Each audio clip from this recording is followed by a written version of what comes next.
जरंग्या कायद्यापेक्षा मोठा नाही। मुंबईची लाईफलाईन जर थांबवली जात असेल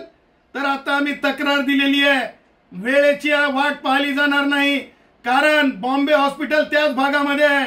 कारण जे हॉस्पिटल त्याच भागामध्ये आहे, कारण जीटी हॉस्पिटल त्याच भागामध्ये आहे, कारण सेंट जॉर्ज हॉस्पिटल त्याच भागामध्ये आहे। ॲम्ब्युलन्स ची जी हे असते हे जा, त्याचबरोबर अति महत्वाचे व्यक्ती एम्बॅसीज आहेत, जॅपनीज एम्बॅसी आहे त्याच भागामध्ये इतर देशाचे एम्बॅसीज आहेत, ह्या सगळ्या त्याच भागामध्ये माननीय उच्च न्यायालय आहे, त्याच भागामध्ये सन्माननीय मॅजिस्ट्रेट कोर्ट आहे, त्याच भागामध्ये स्मॉल कॉजेस कोर्ट आहे, त्याच भागामध्ये मानव अधिकार आयोग आहे, त्याच भागामध्ये लोकसेवा आयोग आहे, त्याच भागामध्ये वरिष्ठ आणि महत्वाची कार्यालयात रिझर्व्ह बँक ऑफ इंडिया आहे, त्याच भागामध्ये तुम्हाला सांगतो नेव्ही, त्याच भागामध्ये ज्या प्रकारे म्हणजे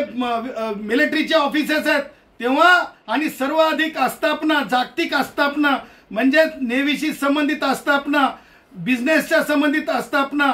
त्याचबरोबर वेगवेगळ्या याच्या कंपनीज, एरोप्लेन कंपनीज त्यांची ऑफिसेस आहेत, आंतरराष्ट्रीय समुदाय आहे तिथे, आणि हे सगळं ठरवून केलं जात आहे। तेव्हा हे तातडीनं हे सगळं जो काही चालवलेला म्हणजे बालिशपणा नाहीये, हे ठरवून जे लोकांना वेटीस धरण्याचा कार्यक्रम आहे हे तातडीनं थांबला पाहिजे।